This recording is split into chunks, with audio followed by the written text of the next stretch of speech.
ជំរាបសួរលោកតាលោកយាយបងប្អូនទាំងអស់គ្នាថ្ងៃនេះខ្ញុំមានអ្វីមួយមកចែករំលែកអ្នកទាំងអស់គ្នាដែលជាសារៈប្រយោជន៍ចំពោះកូនឬក៏ចៅរបស់អ្នកទាំងអស់គ្នាតាក់ទងទៅនឹងការចូលទៅប្រឡងក្នុងកម្មវិធី PLP ប្រចាំខែកក្កដាតោះឥឡូវយើងចាប់ផ្ដើមធ្វើនៅក្នុង screen ទូរស័ព្ទរបស់ខ្ញុំគឺខ្ញុំបានដំឡើងកម្មវិធីថ្នាលបឋម PLP រួចហើយនេះអ្នកទាំងអស់គ្នាមើលមកគេដាក់អក្សរថ្នាលបឋមអញ្ចឹងយើងចុចទៅលើកម្មវិធីហ្នឹងមក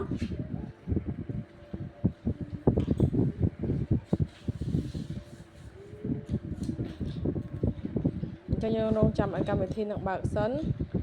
ឡូវកម្មវិធីបានបើករួចហើយប៉ុន្តែយើងឃើញអក្សរថាចូលគណនីអញ្ចឹងមានន័យថាយើងអត់ទាន់បានបញ្ចូល QR code កូនរបស់យើងចូលទៅក្នុងកម្មវិធីហ្នឹងទេអញ្ចឹង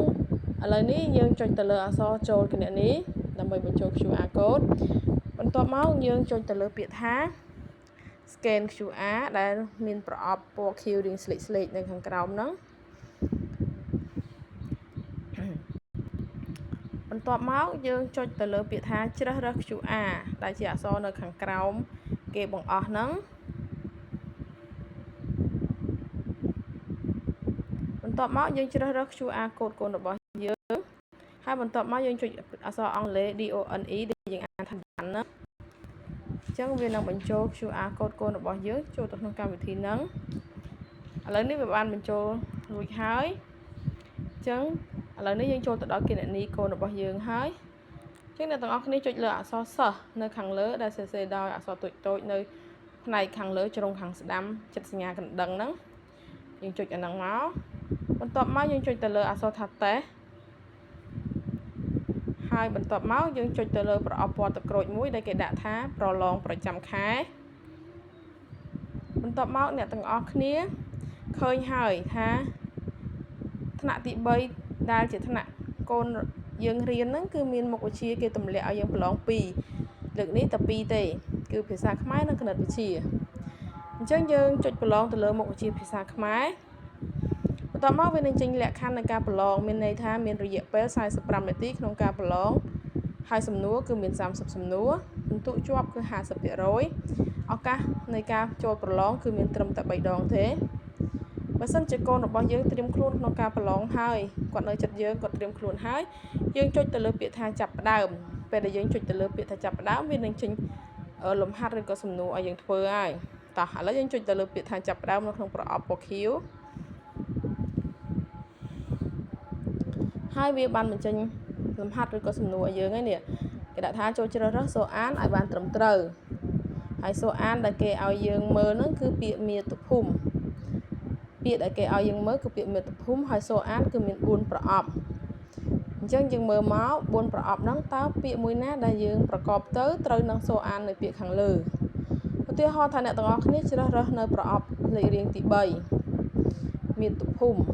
ចឹងខ្ញុំសូមបញ្ជាក់អ្វីដែលខ្ញុំជ្រើសរើសមិនប្រកាសថាត្រូវទេគ្រាន់តែជាឧទាហរណ៍ទេអញ្ចឹងគឺតម្រូវឲ្យកូនរបស់យើងទាំងអស់គ្នាគឺគាត់ជ្រើសរើសខ្លួនឯងតាមសមត្ថភាពរបស់គាត់ណានេះខ្ញុំគ្រាន់តែឧទាហរណ៍ទេឥឡូវខ្ញុំជ្រើសរើសនៅពាក្យមាតុភូមិនៅប្រអប់ទី3ពេលដែលខ្ញុំចុចជ្រើសរើសវានឹងចេញពណ៌ខៀវស្លេកមានន័យថាខ្ញុំចុចជ្រើសរើសហើយបន្ទាប់មក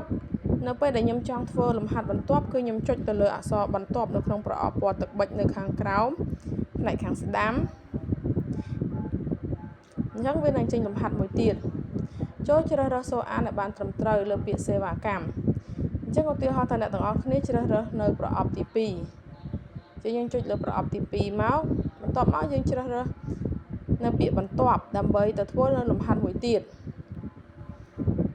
អញ្ចឹងវានឹងចេញលំហាត់មួយទៀតគឺចូលជ្រើសរើសសូរអានឲ្យបានត្រឹមត្រូវសោភ័ណភាពឧទាហរណ៍ថាអ្នកទាំងអស់គ្នាជ្រើសរើសនៅប្រអប់ទី1អញ្ចឹងយើងចុចលើប្រអប់ទី1មកហើយបន្ទាប់មកយើងចុចលើពាក្យបន្ទាប់ដើម្បីធ្វើលំហាត់មួយទៀតអញ្ចឹងវានឹងចេញលំហាត់មួយទៀតចូលជ្រើសរើសពាក្យឲ្យត្រូវនឹងនិយមន័យលើកនេះគេឲ្យយើងជ្រើសរើស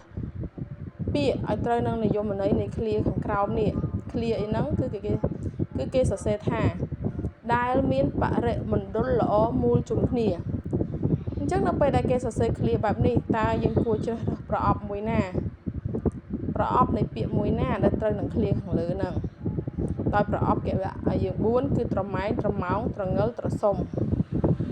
ឧទាហរណ៍ថាអ្នកទាំងអស់គ្នាជ្រើសរើសលើពាក្យត្រម៉ោងឧទាហរណ៍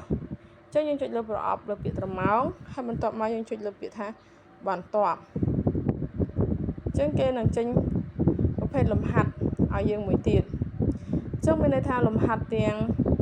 អស់គឺមាន30ហាត់តម្រូវឲ្យយើងធ្វើរហូតដល់30ទើបយើងធ្វើចប់កម្មវិធីរបស់គេតែខ្ញុំឧទាហរណ៍ត្រឹមតែប៉ុណ្្នឹងឯងសូមអរគុណ